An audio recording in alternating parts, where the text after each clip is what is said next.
ओम नमो भगवते वासुदेवाय।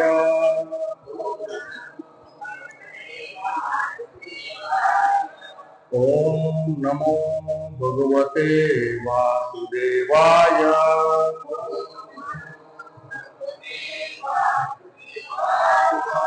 ओम नमो भगवते वासुदेवाय।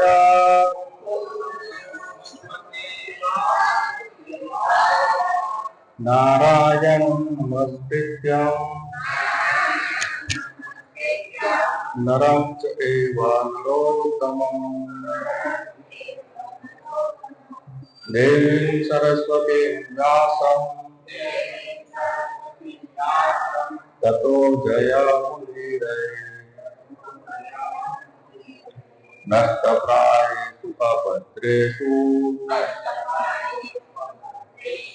नित्यं भागवत सेवया भगवते उत्तम श्लोके भक्तिर्भवति नैष्ठिकी।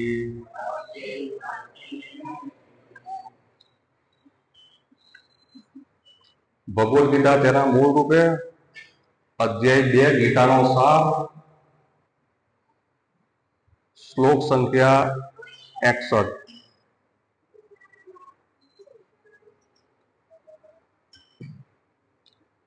तानि सर्वाणि संयम्य युक्तः आसीत् मत्परः वशे हि यस्य इंद्रियाणि तस्य प्रज्ञा प्रतिष्ठिता। तानि सर्वाणि संयम्य युक्त आसीत् मत्परः वशे हि यस्येन्द्रियाणि तस्य प्रज्ञा प्रतिष्ठिता। तानि सर्वाणि संयम्य युक्त आसीत् मत्परः वशे हि यस्येन्द्रियाणि तस्य प्रज्ञा प्रतिष्ठिता। तानि सर्वाणि संयम्य युक्त आसीत् मत्परः वशे हि यस्येन्द्रियाणि तस्य प्रज्ञा प्रतिष्ठिता।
तानि सर्वाणि संयम्य युक्त आसीत् मत्परः वशे यस्येन्द्रियाणि तस्य प्रज्ञा प्रतिष्ठिता। तानि सर्वाणि संयम्य युक्त आसीत् मत्परः वशे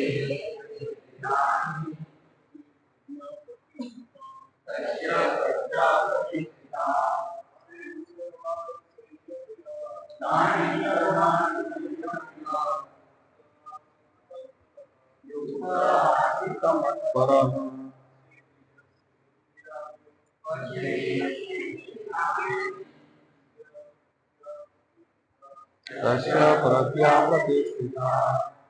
માતાજી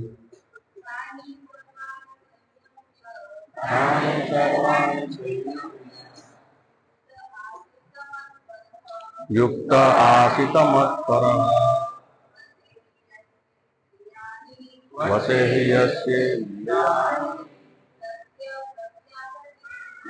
તસ્ય પ્રજ્ઞા પ્રતિષ્ઠિતા.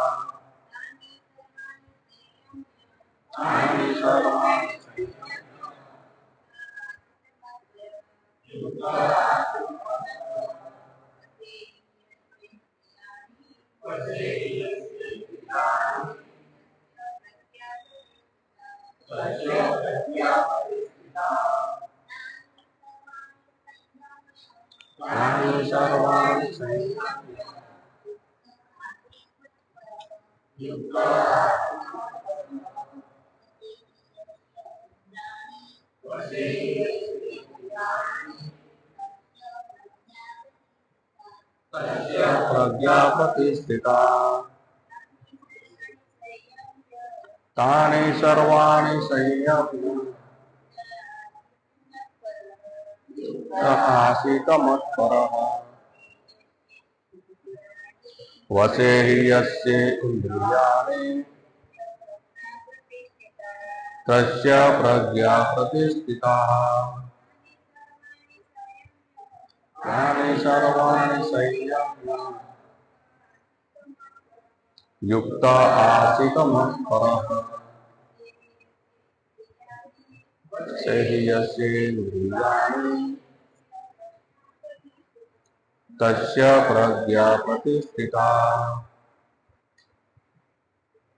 તાની તે ઇન્દ્રિયોને સર્વાણી સમગ્ર સંયમ્ય વશમાં રાખીને યુક્ત જોડાયેલા આસિત સ્થિત હોવું જોઈએ મત્પરઃ મારા સંબંધમાં વસે પૂરેપૂરી વશમાં હિ ખરેખર યસ્ય જેની ઇન્દ્રિયાણી ઇન્દ્રિયો તસ્ય તેની પ્રજ્ઞા ચેતના પ્રતિષ્ઠિતા સ્થિર.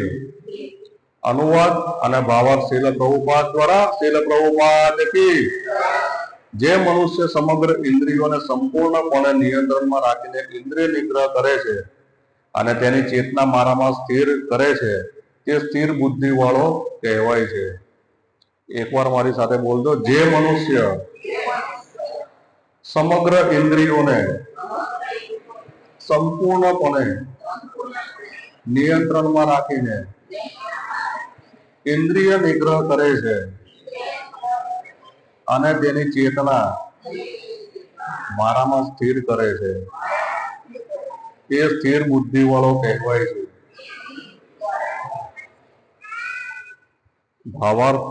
આ શ્લોકમાં સ્પષ્ટપણે દર્શાવ્યું છે કે યોગ સિદ્ધિની ઉચ્ચતમ અનુભૂતિ કૃષ્ણ ભાવના મૃત જ છે.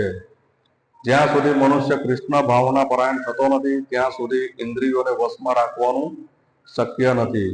આ પહેલા ઉલ્લેખ થયો છે તેમ દુર્વાસા મુનિએ મહારાજ અમરીશ સાથે ઝઘડો ઉભો કર્યો હતો. કારણ કે મુનિએ અહંકાર વશ થઈને મહારાજ અમરીશ ઉપર અનાવશ્યક રીતે ક્રોધ કર્યો હતો અને તેથી પોતાની વિવેક બુદ્ધિને અંકુશમાં રાખી શક્યા ન હતા.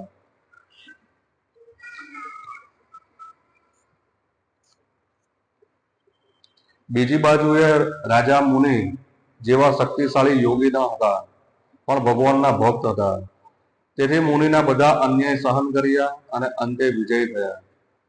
રાજા નિમ્નલિખિત ગુણોના પ્રભાવે પોતાની ઇન્દ્રિયને વશમાં રાખી શક્યા હતા, જે વિશે શ્રીમદ ભાગવતમ 9.4:18-20 ઉલ્લેખ થયો છે.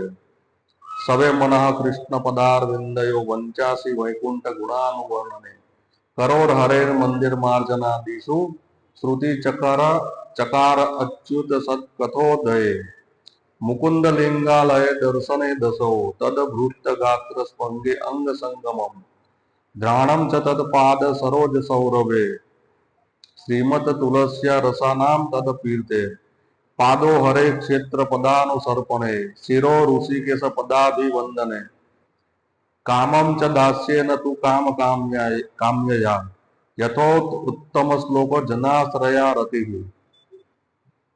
રાજા અંબરીશે પોતાના મનને ભગવાન કૃષ્ણના ચરણ કમળમાં સ્થિર કર્યું. વાણીને ભગવાનના ધામનું વર્ણન કરવામાં, કાન ભગવાનની લીલાનું શ્રવણ કરવામાં, હાથ ભગવાનના મંદિરને સ્વચ્છ કરવામાં, આંખો ભગવાનના સ્વરૂપનું દર્શન કરવામાં, શરીરને ભક્તના દેહનો સ્પર્શ કરવામાં, નાક ભગવાનના ચરણ કમળમાં ચઢાવેલા ફૂલોની સુગંધ લેવામાં, જીભ તેમને સમર્પિત તુલસી પત્રનું આસ્વાદન કરવામાં, પગને જ્યાં જ્યાં ભગવાનના મંદિર હોય તે સ્થાનોની યાત્રા કરવામાં, મસ્તક ભગવાનને નમસ્કાર કરવામાં અને પોતાની ભગવાનની અભિલાષાઓને પૂર્ણ કરવામાં પરોવી દીધી. આ સમગ્ર ગુણોને કારણે તેઓ ભગવાનના મત પર ભક્ત બનવા માટે યોગ્ય પાત્ર બની ગયા. આ સંબંધમાં મત પર શબ્દ અત્યંત મહત્વપૂર્ણ છે. મનુષ્ય મત પર કેવી રીતે થઈ શકે તેનું વર્ણન મહારાજ અંબરીશના જીવનમાં દર્શાવ્યું છે. મત પર પરંપરાના વિદ્વાન તથા આચાર્ય શ્રી બલદેવ વિદ્યાભૂષણ કહે છે, મદ ભક્તિ પ્રભાવેન સર્વેન્દ્રિય વિજય પૂર્વિકા સ્વાત્મ દ્રષ્ટિ સુલભિત ભાવ. ઇન્દ્રિયોને માત્ર કૃષ્ણની ભક્તિમય સેવા દ્વારા જ પૂર્ણપણે વશમાં રાખી શકાય છે. વળી કેટલીક વખત અગ્નિનું ઉદાહરણ પણ આપવામાં આવે છે. જેવી રીતે ભડકે બળતો અગ્નિ ઓરડામાંની બધી વસ્તુને બાળી નાખે છે, તેવી જ રીતે યોગીના હૃદયમાં સ્થિત ભગવાન વિષ્ણુ સર્વ પ્રકારની અશુદ્ધિઓને બાળી નાખે છે. યોગ સૂત્ર પણ વિષ્ણુના ધ્યાનનો નિર્દેશ કરે છે, શૂન્યના ધ્યાનનો નહીં. કહેવાતા યોગીઓ કે જેઓ વિષ્ણુ રૂપ ન હોય તેવા કશાકનું ધ્યાન ધરે છે. તેઓ માત્ર ઝાંઝવાના જળની શોધમાં પોતાના સમયને વ્યર્થ ગુમાવે છે. આપણે કૃષ્ણ ભાવના પરાયણ થવું જોઈએ. પૂર્ણ પુરુષોત્તમ પરમેશ્વર પ્રત્યે એકનિષ્ઠ થવું જોઈએ. સાચા યોગનો એ જ ઉદ્દેશ્ય છે. ઓમ જ્ઞાનતિમિરન્ધસ્ય જ્ઞાનમ જન શલાકયા ચક્ષુરુન્મિલિતમ યેન તસ્મૈ શ્રી ગુરુવે નમઃ. શ્રી કૃષ્ણ ચૈતન્ય પ્રભુ નિત્યાનંદ શ્રી અદ્વૈત ગદાધર શિવાસાદિ ગૌર ભક્ત વૃંદ. હરે કૃષ્ણ કૃષ્ણ કૃષ્ણ હરે હરે રામ રામ હરે હરે. હરે કૃષ્ણ કૃષ્ણ કૃષ્ણ હરે હરે. હરે રામ રામ રામ હરે હરે. હરે કૃષ્ણ કૃષ્ણ કૃષ્ણ હરે હરે. હરે રામ રામ રામ હરે હરે. બધા ભક્તોનું સ્વાગત છે. ઘણા દિવસો પછી સોમવારના સત્સંગમાં. 2 સોમવાર અહીંયા લગ્ન પ્રસંગના કારણે સત્સંગ આપણો 2 સોમવારથી બંધ હતો. તો પાછી એક નવી શરૂઆત સત્સંગની.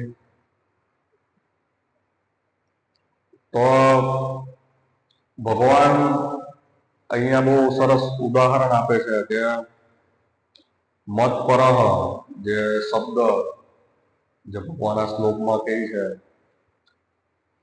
જે મનુષ્ય સમગ્ર ઇન્દ્રિયોને સંપૂર્ણપણે નિયંત્રણમાં રાખીને ઇન્દ્રિય નિગ્રહ કરે છે અને તેની ચેતના મારામાં સ્થિર કરે છે, મત પરહ, તે સ્થિર બુદ્ધિ વાળો કહેવાય છે. તો આના જે આગળના શ્લોકમાં જગન્નાથ દામોદર પ્રભુએ સમજાવેલું કે જ્ઞાનેન્દ્રિય જેટલી પણ છે આપણી 5 જ્ઞાનેન્દ્રિય છે, તો તન માત્રાઓમાં જે સ્પર્શ, પછી સાંભળવું, જોવું, સ્પર્શ કરવો, બરાબર, આ બધી તન માત્રાઓમાં કેવી રીતે આપણે માયામાં ઇન્દ્રિયો દ્વારા, અશુદ્ધ ઇન્દ્રિયો દ્વારા પોરવાઈ જઈએ છીએ માયામાં. જેવી રીતે આપણે અહીંયાથી સ્ટેશન જવું છે, રેલવે સ્ટેશન, તો આપણે કોઈ વાહનનો ઉપયોગ કરીએ, બાઇક હોય કે રિક્ષા હોય કે પછી ફોર વ્હીલ હોય, બરાબર, એ વાહનનો ઉપયોગ કરીને આપણે રેલવે સ્ટેશન સુધી પહોંચી શકીએ. એવી રીતે આત્મા, સૂક્ષ્મ શરીર અને સ્થૂળ શરીર બેવ સાથે મળીને કાર્ય કરે છે. સૂક્ષ્મ શરીર દ્વારા ઈચ્છાઓ કરવી, વિચાર કરવો, આસક્તિ રાખવી, બરાબર, ડિસિઝન લેવું સૂક્ષ્મ શરીર દ્વારા, અને સ્થૂળ ઇન્દ્રિયો દ્વારા કાર્ય કરીએ છીએ ભૌતિક જગતમાં. જેવી રીતે 5 ઉદાહરણ આપેલા, બહુ સરસ શ્રીમદ ભાગવતમના 11મા સ્કંદમાં જે વર્ણન છે કે એક હાથી પણ હાથીને પકડવા માટે કેવી રીતે જગન્નાથ દામોદર બધા હાથીને કેવી રીતે પકડી શકાય, તો એક હાથણને પેલી બાજુ રાખે, વચ્ચે ખાડો કરી નાખે, અને હાથી જેવી હાથણને જોયો એટલે દોડે અને બેઠો ખાડામાં પડી જાય, એટલે એ પકડાઈ જાય. બરાબર.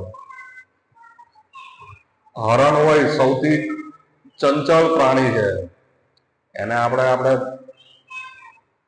મારવું હોય તો એ મારી નહીં શકીએ, આપણે એનો શિકાર કરવો હોય તો નહીં થઈ શકે, એટલું ચંચળ છે.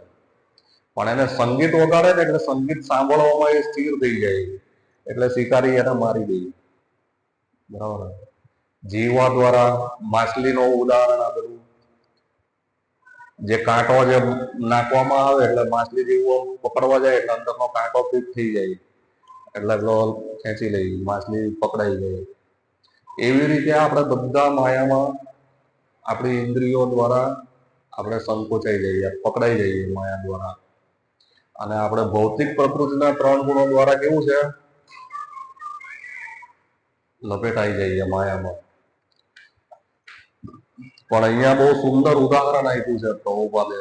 શ્રીલ પ્રભુપાદ લખે છે કે યોગી દુર્વાસા મુનિ અને મહારાજ અંબરીશની કથા છે શ્રીમદ ભાગવતમના 8મા સ્કંદમાં. બહુ સુંદર કથા છે આ. દુર્વાસા મુનિ બહુ મોટા યોગી હોય, અને જોકે ખ્યાલ હશે બધાને યોગી એટલે કેવું છે કે એ બધી સિદ્ધિઓ પ્રાપ્ત કરેલી હોય. જોકે 4 પ્રકારના આપણે જે ધાર્મિક પદ્ધતિઓ કહીએ ને કે અત્યારે કુંભ મેળો છે તો બધા જ ભેગા થાય ત્યાં, બરાબર, બધા જ ભેગા થાય. પણ એમાં પોતપોતાની ચેતના અનુસાર, વ્યક્તિગત ચેતના અનુસાર અલગ અલગ એના સ્તર આપવામાં આવે. સૌથી પહેલા કર્મનું ફળ ધ્યાનમાં રાખીને કર્મ કરવામાં આવે, બરાબર, કાર્ય કરવામાં આવે. કોઈ તો એને કર્મી કહેવામાં આવે. જે પોતાના જે પણ કાર્ય કરીએ એનું ફળ મને મળવું જોઈએ, આપણે એને શું કહેવાય, એ કર્મી કહેવાય. કે જે પણ થાય બરાબર છે મને મળવું જોઈએ, આપણી ઈચ્છા એવી છે. કોઈ યજ્ઞ કરીએ તો એનું ફળ મળવું જોઈએ, બરાબર. પછી જ્ઞાની આવે. જ્ઞાની એટલે કેવું છે, અહીંયા પ્રભુપાદ ભાવાર્થમાં છેલ્લે લખે છે, શૂન્યના ધ્યાનનો નહીં કહેવાતા યોગીઓ, જેઓ વિષ્ણુ રૂપ ન હોય તેવા કશાકનું ધ્યાન કરે છે. પ્રભુપાદ અહીંયા લખે છે ભાવાર્થમાં કે શૂન્યનું ધ્યાન ધરે છે. આવી રીતે આમ લાઈટ ચાલુ કરીને આમ જોયા કરે, બરાબર. અથવા અન્ય કોઈ વિષ્ણુ રૂપ નહીં હોય, વિષ્ણુ રૂપ એટલે ભગવાનના અવતારો ના હોય એવા લોકોનું ધ્યાન ધરતા હોય, બરાબર. કંઈક અલગ અલગ એક રૂમમાં બોલાવે ને પછી એક મંત્ર આવે કે ભાઈ તમે આ મંત્રનું હવે કરજો, કોઈને કહેવાનું નહીં. એ કહી દે એટલે એનાનો વાંધો નહીં, પણ તમારે કોઈને નહીં કહેવાનું. એટલે એવી રીતે લોકોને પોરવી રાખવા. જોકે એમાં કઈ હોય નહીં, પણ એક એવી માનસિકતા એવી કે ભાઈ જ્ઞાનીઓ કે જે નિર્વિશેષ શૂન્યને, નિર્વિશેષ એટલે નિરાકારવાદી, બરાબર, નિરાકાર બ્રહ્મ જ્યોતિનું ધ્યાન ધરતા હોય, કોઈ અન્યનું ધ્યાન ધરતા હોય. તો પ્રભુપાદ અહીંયા લખે છે, માત્ર ઝાંઝવાના જળની શોધમાં પોતાના સમયને વ્યર્થ ગુમાવે છે. રણ પ્રદેશમાં આપણે પાણી ગોતતા હોઈએ ને એના જેવું છે. આપણે રણ પ્રદેશમાં પાણી ગોતીએ તો રેતી જ હોય ચારે બાજુ, અને આપણે એમાં પાણી ગોતીએ તો પાણી આપણને મળે નહીં રણ પ્રદેશમાં. આ એના જેવું છે. પ્રભુપાદ ઘણી જગ્યા ઉપર આવા ઉદાહરણ આપે છે. બકરાના ગળામાં બે આંચળ હોય ને, એને દોવાથી કઈ દૂધ ન આવે, બરાબર. આ એના જેવું છે કે ભગવાન કૃષ્ણની ભક્તિ છોડીને કંઈ પણ આપણે કરીએ છીએ, બરાબર છે, એ બધું કેવું છે, આ ઝાંઝવાના જળ જેવું છે. આપણે રણ પ્રદેશમાં જે પાણી ગોતીએ ને, પાણી ગોત્યા બરાબર છે, પણ પાણી ક્યાંય હોય નહીં. એટલે કૃષ્ણના ભક્ત બનવું, અને અહીંયા જે ઉદાહરણ છે અમરીશ મહારાજનું, બહુ જબરજસ્ત શુદ્ધ ભક્તિનું ઉદાહરણ છે. એક મહાન યોગી, વિચારીએ કે મહાન યોગી, ત્રીજું છે આ યોગી. યોગી એટલે કેવું છે, બધી સિદ્ધિઓ પ્રાપ્ત થાય, સિદ્ધિઓ પ્રાપ્ત થાય. અત્યારે કુંભ મેળામાં જોઈએ ને, કોઈ કાંઠા ઉપર ઊંચું છે, કોઈ એક હાથ ઊંચો કરીને બેઠું છે, બરાબર, કોઈ કઈ બે પગ ઊંચા કરીને બેઠું છે, નત નવું જોવામાં મળે, બરાબર.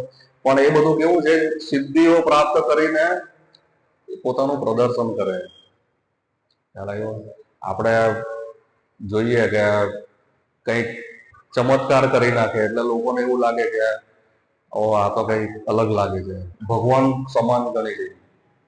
બંડી આમ કરે ને એટલે પેલા પૈસા ઠાલવે એટલે એમ લાગે આ ભગવાન છે, બરાબર. આવા યોગીઓ સિદ્ધિઓ પ્રાપ્ત કરેલી. અને ચોથું છે ભક્ત. કર્મી, જ્ઞાની, યોગી અને ભક્ત. ભક્ત એટલે કેવું છે, અહીંયા અમરીશ મહારાજનું ઉદાહરણ છે. તે એક ઝઘડો થઈ જાય છે મોટો. અહીંયા પ્રભુપાદ ભાવાર્થમાં લખે છે કે દુર્વાસા મુનિએ મહારાજ અમરીશ સાથે ઝઘડો ઉભો કર્યો, કારણ કે મુનિએ અહંકાર વશ થઈને અમરીશ મહારાજ ઉપર અનાવશ્યક રીતે ક્રોધ કર્યો અને પોતાની વિવેક બુદ્ધિને અંકુશમાં રાખી શક્યા ન હતા.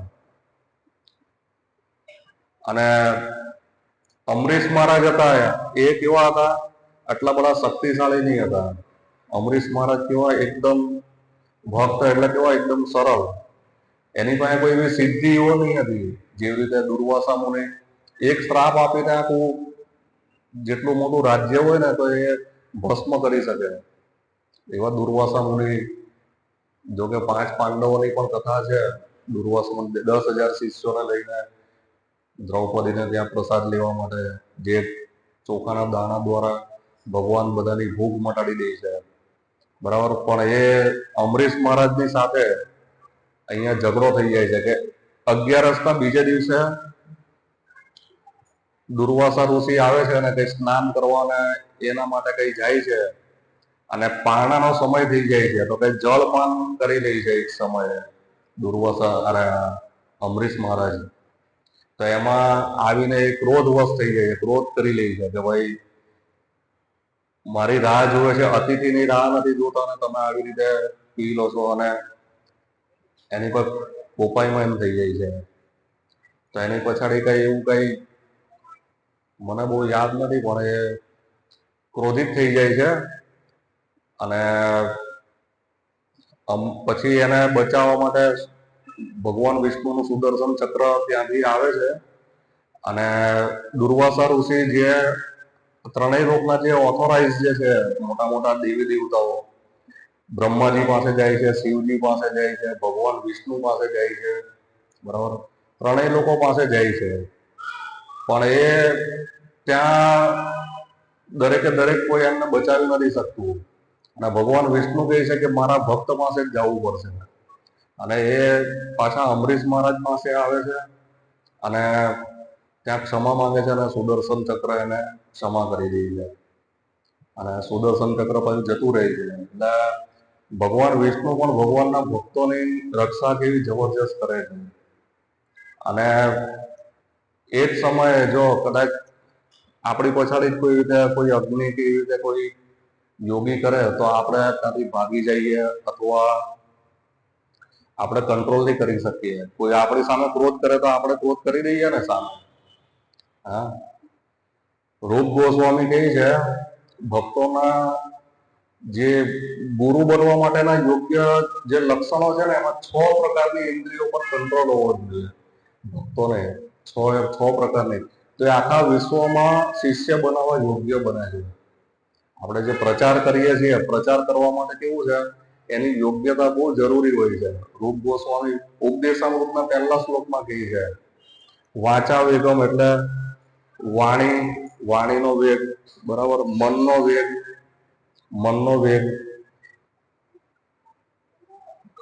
વાણી, વેગ, મન, ક્રોધનો વેગ, પછી જનેન્દ્રિય, જઠરેન્દ્રિય અને જીવન. આ 6 પ્રકારના વેગોને કંટ્રોલ કરી શકે એ આખા વિશ્વમાં શિષ્ય બનાવવા યોગ્ય છે. એટલે જ્યારે આપણે જે ભગવાનની ભક્તિમાં પ્રગતિ કરીએ ને, એટલે આ બધા બેરોમીટર છે. ભક્તિમાં આપણે પ્રગતિ કરીએ છીએ, આપણો જે ક્રોધ છે, પછી મનની ઈચ્છાઓ છે, બરાબર, એ ઓછી થાય છે કે નહીં, બરાબર. વાણી, અહીંયા લખે તો વાંચાસી વૈકુંઠે ગુણાનું વર્ણન. વાણી દ્વારા ભગવાનના વૈકુંઠનું, ભગવાનનું ધામ છે એનું વર્ણન કરવામાં આપણે લગાવવી જોઈએ. તો આપણી ભક્તિમાં કેવું છે, પ્રગતિ થાય, આપણી ઇન્દ્રિયો શુદ્ધ થાય. નકર ઇન્દ્રિયો કેવી છે, આપણી અશુદ્ધ છે. આજે આગળ આવશે બધું જે પાપ હોય ને, પાપ ને બધું કેવી અશુદ્ધતા ઇન્દ્રિયોમાં હોય, મનમાં હોય, બુદ્ધિમાં હોય, અને એના બીજ ક્યાં હોય, આપણા હૃદયમાં હોય, બરાબર. એટલે આપણી ઇન્દ્રિયો કેવી છે, કંટ્રોલમાં નહીં રહી.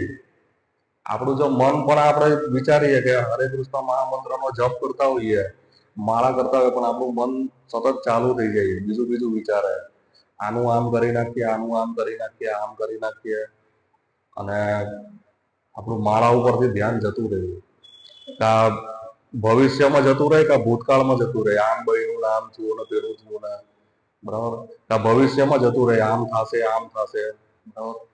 પણ વર્તમાન જે આપણું જે કરતા હોઈએ માળા, એમાં આપણું મન નહીં લાગે. કારણ કે મન કેવું છે, એક લગામ વગરના ઘોડા જેવું છે. આપણું મન કેવું હોય, લગામ વગરનો ઘોડો હોય ને, એની પર લગામ નહીં હોય તો ગમે ત્યાં દોડે. ઘોડો કેવું હોય, એને લગામ નહીં હોય ને તો ગમે ત્યાં દોડે.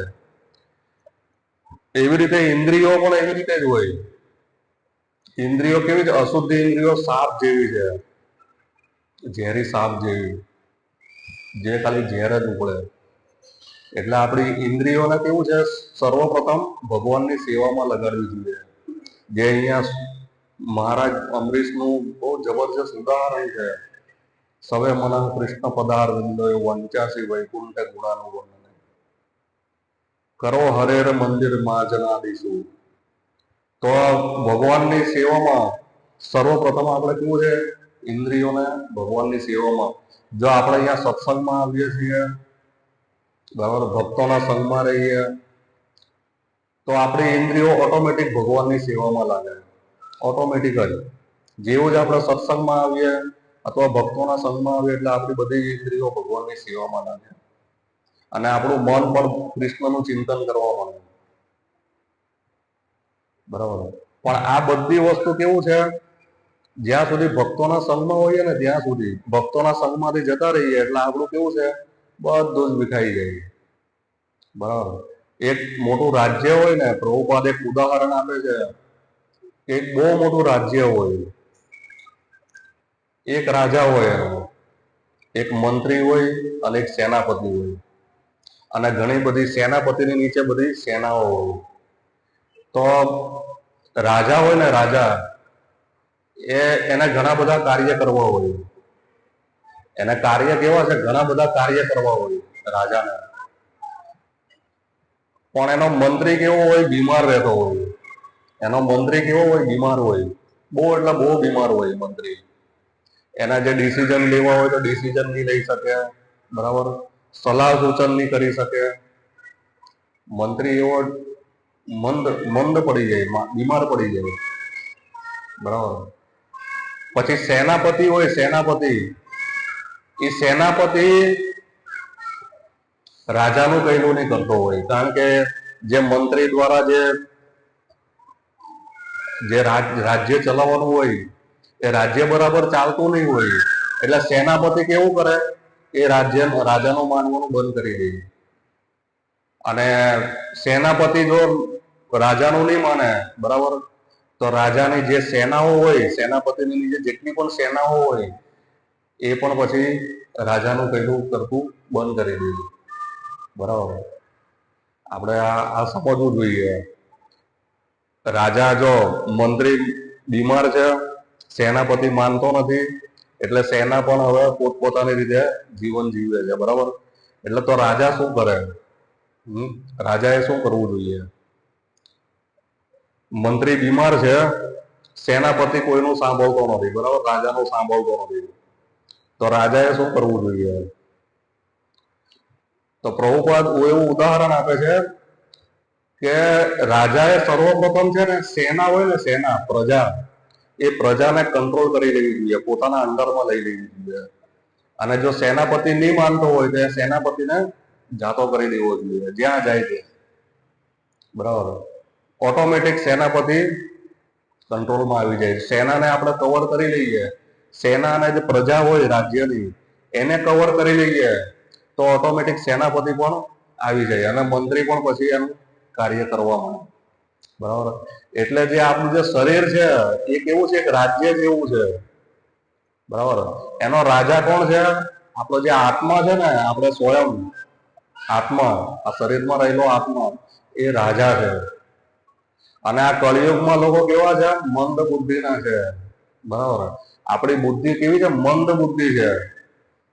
આપણી બુદ્ધિ છે કેવી છે? મંદ બુદ્ધિ છે. જે મંત્રી બીમાર રહે છે ને, બીમાર રહે છે કારણ કે યોગ્ય ડિસિઝન નહીં લઈ શકે. અને સેનાપતિ કેવું છે? કોઈ તો સાંભળતો નથી. એ આપણા મન જેવું છે, લગા વગરનો ઘોડો. એ દોડે ગમે ત્યાં ધમધમાવીને. કેટલી ઈચ્છાઓ થઈ ગઈ સાંજ પડે તા, કેવું કેવું વિચારી લઈએ. હા, અને જે સેના અને પ્રજા છે એ બધી શું છે? આપણી ઇન્દ્રિયો છે. આંખ, નાક, કાન, હાથ, બરાબર, બધી ઇન્દ્રિયો છે. એટલે જો આપણી બુદ્ધિ મંદ બુદ્ધિ હોય, મન આપણા કંટ્રોલમાં નહીં હોય, તો આપણે શું કરવું જોઈએ? સેના અને પ્રજાને વાળી લેવી જોઈએ. એટલે આપણી ઇન્દ્રિયોને કેવું છે? ઇન્દ્રિય નિગ્રહ, અહીંયા લખેલું છે ને કે ઇન્દ્રિય નિગ્રહ કરવું જોઈએ. એટલે બધી ઇન્દ્રિયોને શું કરવું જોઈએ? ભગવાનની સેવામાં લગાડવું જોઈએ. જો આપણે ભગવાનની સેવામાં લગાડી દઈશું બધી ઇન્દ્રિયો, તો આપણું મન પણ ઓટોમેટિક કૃષ્ણનું ચિંતન કરવા મળશે. આપણે જો આપણી જીવાને હરે કૃષ્ણ મહામંત્રનું કીર્તન કરવામાં લગાડી દઈએ, હરે કૃષ્ણ કૃષ્ણ કૃષ્ણ હરે હરે, હરે રામ રામ રામ હરે હરે, તો કીર્તન કરવામાં આપણે લગાડી દઈએ, બરાબર, આપણી જીવાને, તો ઓટોમેટિક આપણું કૃષ્ણનું ચિંતન થવા મળશે. આપણું મન ઓટોમેટિક કૃષ્ણનું ચિંતન કરશે. આપણે વર્ષો પહેલા જયારે આજે કામ કરતા હોઈએ ને કંપનીમાં, તો ત્યાં કોઈ સારું ગાયન વગાડે ને, સારું ગીત વગાડે પિક્ચરનું, તો એક વાર સવારે કે સાંજે વગાડે ને એટલે આખો દિવસ પછી એકનું એક ગાયા કરે બધા. પેલું મગજમાં ચડી ગયું હોય ને, એક ગીત કોઈ ચડી જાય મગજમાં એટલે આખો દિવસ એકનું એક ગાયા કરે. ઘણા એવા લોકો આ હોય, કારણ કે ચડી જાય મન ઉપર છાપ પડી જાય. આપણે ઇન્દ્રિયો દ્વારા જેવું કેચઅપ કરીએ ને, બરાબર, પહેલા કેવું હતું? ટીવી હોય, ટીવી તો એનું એન્ટીના હોય અને ડીશ મૂકેલી હોય. એ ડીશ જેવું કેચઅપ કરે ને એવું ટીવી બતાવે. ખ્યાલ છે? ડીશ અને એન્ટીના જેવું કેચઅપ કરે ને એવું ટીવી બતાવે. એટલે જેવું આપણે સાંભળીએ છીએ, જોઈએ છીએ, બરાબર, જેવો સ્પર્શ કરીએ છીએ, જેવું સુગંધ લઈએ છીએ, એ પ્રમાણે આપણી કર્મેન્દ્રિય કામ કરશે. એવી રીતે આપણું જીવન થશે. અને જેવું જેવું આપણે સાંભળીએ છીએ, જોઈએ છીએ, બરાબર, એ બધું કેવું છે? આપણી મન ઉપર છાપ પડી જાય અને એ રીતે આપણે કાર્ય કરીએ. આપણે જોઈએ ને કે ઘણા લોકો પેલું ફાટેલા કપડા પહેરે, અહીંયાથી જીન્સ ફાટેલું પહેરી જોઈ લે બધા, બરાબર, પછી એ દુકાને જઈને ફાટેલું પેન્ટ ગોતે, પેલું ફાટેલું પેન્ટ બતાવો, આખું પેન્ટ નહીં ચાલે. કારણ કે એને જે જોયું ને એમાં મન ઉપર છાપ પડે, એમાંથી ઈચ્છા ઉત્પન્ન થઈ અને ઈચ્છા ઉત્પન્ન થાય એટલે આપણી બુદ્ધિ કેવું છે, એ ડિસિઝન લઈ કે હવે આપણે આવું ફાટેલું પેન્ટ પહેરવું છે, બરાબર. એટલે સતત રાજા અમરીશનું જે ઉદાહરણ છે બહુ યોગ્ય ઉદાહરણ છે, એકદમ શુદ્ધ ભક્ત. આપણે તો એક સામાન્ય વ્યક્તિ છીએ, પણ એક મોટા રાજા હતા. વિચારો, અમરીશ મહારાજ કેવા બહુ મોટા રાજા હતા.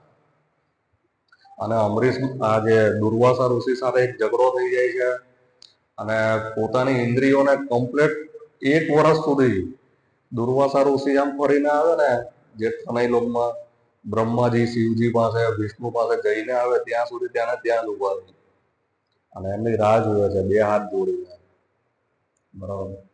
એટલે આપણે વિચારવું જોઈએ કેવું આમ પોતાની ઇન્દ્રિયોને, મનને કેવી રીતે કંટ્રોલ કરેલી છે. અને એ પણ એવું નથી કે બહુ મોટી ઉંમર થઈ ગઈ, ગટપણમાં એમને ભક્તિ કરી, એવું નથી. એકદમ યંગ હતા, જુવાનીમાં એમને ભક્તિ કરેલી અને બધી ઇન્દ્રિયોને ભગવાનની સેવામાં લગાડી. એટલે આ બહુ જરૂરી છે કે આપણી ઇન્દ્રિયોને ભગવાનની સેવામાં લગાડીએ. આપણે હંમેશા કૃષ્ણનું ચિંતન કરી શકીએ. નકર આપણે કેવું છે, બધું અત્યારે જો કુંભ મેળામાં બધું નવું બતાવે. એક મારો મિત્ર છે, રોજ નવું બતાવે. એક છે કાંટા પર સૂતેલા છે,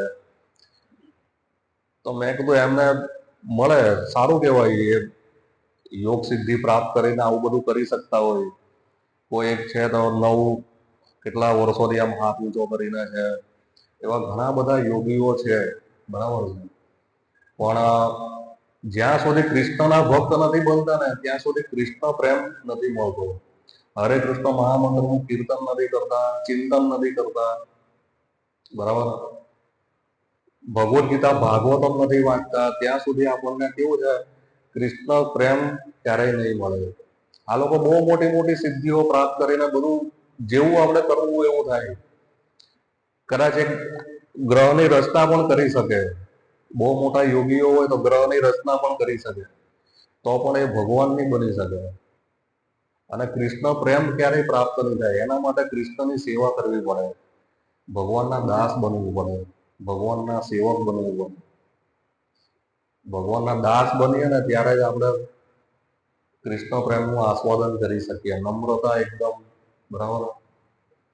ચૈતન્ય મહાપ્રભુ ને તૃણાદપી સુનિચેન તરોરપી સહિષ્ણુના, તો એવી ભક્તિથી આપણે કૃષ્ણનું ચિંતન કરી શકીએ. નકર આપણું કૃષ્ણનું ચિંતન નહીં થાય, બીજું ચિંતન થવા મળે. નત નવું આવે મનમાં દોડે બધું. જેવું માળા લઈને બેસીએ, ભગવદ્ ગીતા, ભાગવતમ લઈને બેસીએ, તો પણ આપણને કઈ ફોન આવી જાય, કોઈ વાત કરવા આવી જાય, કઈ બીજું ત્રીજું થઈ જાય, બરાબર. પણ આપણે રીડિંગ અડધો કલાક પણ નહીં કરી શકીએ, બરાબર. એક તો સમય ઓછો છે અત્યારે, લોકો પાસે બહુ ઓછો સમય છે.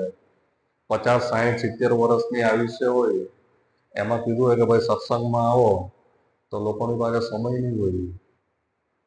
લોકોને કહીએ આપણે જન્મ મૃત્યુ જરા વ્યાધિ, એ તો બધું થયા કરે છે. અત્યારે આ પતાવો એમ આ બધું લઈને બેઠા જ ને, એ પતાવો પહેલા. એ તો બધું થયા કરે. જન્મ મૃત્યુ જરા વ્યાધિ તો બધું ચાલશે, પણ એવું નથી. ગંભીરતા એના માટે પણ આપણે બતાવવી પડે. ખરેખર આપણે જન્મ મૃત્યુ જરા વ્યાધિમાંથી નીકળવા માંગતા હોઈએ, તો આપણો સત્સંગ છે, બરાબર છે, અને સત્સંગની બધી પદ્ધતિઓ છે, એ ધીમે ધીમે આપણે અપનાવવી પડે. ખ્યાલ આવ્યો? આપણી ઇન્દ્રિયોને ભગવાનની સેવામાં લગાડવી. ભગવાનનું નામ એટલે ઋષિકેશ છે. સર્વ ઇન્દ્રિયોના સ્વામી છે ભગવાન. એવું નથી કે એમના શરીરની ઇન્દ્રિયો છે એના સ્વામી છે, પણ આપણી ઇન્દ્રિયો છે ને, એમના પણ સ્વામી ભગવાન છે. આપણે જે ગંગામાં સ્નાન કરવા જાય, તો આમ ગંગાનું પાણી લઈને આમ ગંગામાં અર્પણ કરે ને, આમ ગંગાનું પાણી લઈને આમ પાણી ગંગાનું જ હોય એટલે ગંગાને અર્પણ કરીએ છીએ. એવી રીતે આ ભૌતિક જગતની દરેક વસ્તુ ભગવાનની છે, ભગવાનની માલિકીની છે, અને આપણે ભગવાનને અર્પણ કરવાનું છે. આપણી ઇન્દ્રિયો છે, મન છે, બરાબર. આપણે વ્યક્તિગત આત્મા છીએ ને, એ પણ ભગવાનનો અંશ છે. એ પણ આપણું પોતાનું બનાવટ નથી, બરાબર. આપણી પોતાની પેલી શું કહેવાય, બનાવટ નથી. એ આત્મા પણ છે, એ પણ ભગવાનનો અંશ છે. અને જે આ બોડી આપી છે, શરીર, એ પણ ભગવાનનું જ આપેલું છે. પણ આપણે અહંકાર વશ થઈને, અહીંયા લખેલું કે અહંકાર વશ થઈને દુર્વાસા ઋષિ પોતાનો પ્રભાવ બતાવે, બરાબર. એવી રીતે પોતાનું વ્યક્તિગત ઈચ્છા અનુસાર જીવન જીવવાનો પ્રયાસ કરીએ. પણ અહીંયા લખેલું છે ભગવાનની જે અભિલાષા, ભગવાનની ઈચ્છા છે, એ આપણી ઈચ્છા હોવી જોઈએ.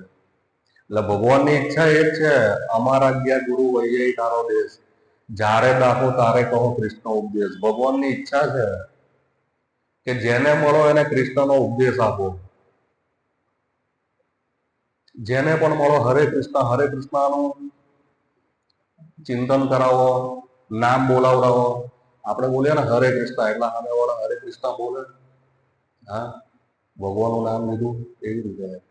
ભગવદ્ ગીતા વાંચો છો, પૂછો, જે મળે એને જ્યારે દાખો તારે કહો કૃષ્ણ ઉપદેશ. આ ભગવાનની ઈચ્છા છે. ભગવાનની ઈચ્છા છે ને, પૃથ્વી તે આ છે નગરે આદિ ગ્રામ, સર્વત્ર પ્રચાર વૈદ્ય નામ. ભગવાનના નામનો પ્રચાર જો બધી બાજુ થાય છે. ઇસ્કોનની કેટલી બધી ટીમ આવે છે તે બુક ડિસ્ટ્રીબ્યુશન કરે છે. આપણને પણ સોસાયટી નથી મળતી બુક ડિસ્ટ્રીબ્યુશન કરવા માટે. એટલે ભગવાનની ઈચ્છા છે અને થાય છે, બરાબર. ભગવાનના નામનો પ્રચાર થાય છે. પણ જો આપણે નહીં કરીએ તો આપણે સાઈડમાં નીકળી જઈશું. આપણે ધીમે રહીને સાઈડમાં નીકળી જઈશું. આપણને એવું લાગે કે આપણે ભક્તિમાં છીએ. ઘણી વાર હું ઉદાહરણ આપું ને, મુંબઈની હોટલનું, એની જેવું છે. મુંબઈની હોટલ યાદ છે ને, મમ્માદેવીમાં એક હોટલ છે. તો હોટલમાં આપણે અંદર ઘૂસીએ ને એટલે બધું લખેલું હોય, અહીંયા સાઉથ ઇન્ડિયન એટલે સાઉથ દક્ષિણ ભારતની આઈટમ મળશે, અહીંયા પંજાબી આઈટમ મળે, અહીંયા ચાઇનીઝ મળે, અલગ અલગ ગેટ હોય. એટલે આપણે જેવું ખાવું હોય, ગુજરાતી થાળી છે, જેવું ખાવું હોય ને એવા એ ગેટમાં આપણે જવાનું અંદર. જે ગેટમાં અંદર જઈએ એટલે પાછા બે ગેટ હોય. પૈસા આપીને ખાવું છે કે ફ્રીમાં ખાવું છે, બરાબર. પૈસા આપીને ખાવું છે કે ફ્રીમાં ખાવું છે. એટલે થોડુંક આપણે જો વિચાર્યા વગર એવું વિચારીએ કે ભાઈ મારે ફ્રીમાં ખાવું છે, બરાબર. એટલે જેવું જ આપણે વિચારીએ ને, અંદર જઈએ એટલે સીધા હોટલની બહાર નીકળી જઈએ. ફ્રી એનો રસ્તો એવી રીતે બનાવેલો છે. હોટલનો ફ્રીમાં ખાવું છે એવું લખ્યું હોય, આપણે જેવું અંદર જઈએ ને એટલે સીધા હોટલની બહાર, આપણને ખાવાનું નહીં મળે. એટલે આ એની જેવું છે. જો આપણે એવું વિચારીએ ને, અંદરથી એવું વિચારીએ કે હવે સેવા ભગવાનની નથી કરવી, બરાબર, તો આપણને ધીમે રહીને ભગવાન સાઈડ કરી દઈએ. હવે આવી જાવ સાઈડમાં એ હોટલની જેમ. એટલે ગમે આમ કરીને આપણે ભગવાનની સેવામાં લાગીએ. ગઈકાલે જો મહારિદ્ધિ પ્રભુએ એક મોટો આધ્યાત્મિક બોમ્બ ફોડ્યો. 47 રામાયણ એમને વિતરણ કરી એમના સંબંધીમાં, બરાબર. તો બધા ભક્તો એવો પ્રયાસ કરો, બરાબર, જેટલો સમય મળે એટલો એક રામાયણ વેચીએ, એક ભગવદ્ ગીતા વેચીએ, કોઈ પણ રીતે એક એવો પ્રયાસ કરીએ આપણે કે વધુ ને વધુ બુક ડિસ્ટ્રીબ્યુશન કરી શકીએ. આપણી ટીમ આટલી મજબૂત છે, નથી એવું નહીં, પણ સમય અનુસાર કેવું છે, ઉપર નીચે બધા ભક્તો થઈ જાય, બરાબર. અને બીજું એક, આવતા રવિવારથી આજે બીપીની પ્રભુ ત્યાં રૂમ ખાલી થઈ ગઈ છે, તો મંગળા આરતી પણ આપણે રવિવારથી લગભગ શરૂ કરશું આપણે. તો બધા જ ભક્તો મંગળા આરતીમાં આવે, મારી એવી ઈચ્છા છે કે વધુ ને વધુ આખી રૂમ ભરાઈ જવી જોઈએ, બરાબર. સવારે 5 વાગ્યાનો સમય, જો આપણે સવારે વહેલા ઉઠીને બ્રહ્મ મુહૂર્તમાં મંગળા આરતી અને હરે કૃષ્ણ મહામંત્રના જપ કરીએ તો આપણી ભક્તિમાં ઓટોમેટિક પ્રગતિ થશે. રાતે 9 વાગે બેસીએ આમ બધા કંટાળીને મોબાઈલ મચડતા જપ કરીએ, એક હાથમાં મોબાઈલ હોય ને એક હાથમાં જપ હોય, એવી રીતે નહીં થાય ભક્તિ. એના માટે સવારે વહેલા ઉઠવું પડે. બ્રહ્મ મુહૂર્તમાં પ્રભુપાદ કહે છે સૂર્ય ઉદય થાય ત્યારે પહેલા ઉઠી જ જવું જોઈએ. તો આપણો પ્રયાસ એવો જ હોવો જોઈએ કે આપણે ઉઠી જઈએ અને ભગવાનની સેવામાં લાગીએ. નકર આ પેલી મુંબઈની હોટલ જેવું થાય આમ નીકળી જઈએ બહાર. અને હર કોઈ ભક્ત અહીંયા સત્સંગમાં આવીએ છીએ, ભલે 70-80 ભક્તો આવે, બરાબર, પણ એક એક ભક્તની કંઈક ને કંઈક એક સેવા હોવી જોઈએ. સત્સંગની અંદર કંઈક સેવા હોવી જોઈએ કે હું આ એક સેવા કરું છું એમ. જો પહેલા શરૂઆતમાં આપણે સામાન નીચે ઉતારવાનો હોય, પાથરવાનો હોય, બરાબર, 2-4 ભક્તો આવી જાય, વાસણ ધોવા વાળા વાસણ ધોઈ આવે, પ્રસાદ લાવવા વાળા પ્રસાદ લાવી દે, બરાબર. એટલે વ્યક્તિગત આપણી એક સેવા હોવી જોઈએ, જવાબદારી વાળી, જેના દ્વારા આપણી એ ભક્તિમાં પ્રગતિ થાય. જવાબદારી વગરની સેવા હોય તો એનો કોઈ મિનિંગ નહીં. જેવી રીતે રાધેશ પ્રભુ આપણને એક આદેશ આપે કે તમે પ્રચાર કરવા જાઓ, બુક ડિસ્ટ્રીબ્યુશન કરવા જાઓ, બરાબર, અને આપણે એમ કહીએ કે ભાઈ અમે તો મંદિરે જઈએ છીએ અને મંદિરના પગથિયા છે આપણે સાફ કરીએ, એમ એ પણ સેવા જ છે ને, એમ મંદિરના પગથિયા. પણ આપણી ભક્તિમાં પ્રગતિ નહીં થાય. જે આપણને આદેશ આપે છે કે પ્રચાર કરો, તો પ્રચાર કરવા જ જવું જોઈએ, બરાબર. મંગળા આરતી છે, 16 માળા છે, ભગવદ્ ગીતાનું વાંચન છે. કેટલા ભક્તો એવા છે કે રોજ ભગવદ્ ગીતા વાંચે છે? બહુ ઓછા ભક્તો. માતાજીઓમાં ભગવદ્ ગીતા રોજ વાંચવી જોઈએ. કેટલા પાસે છે ભગવદ્ ગીતા?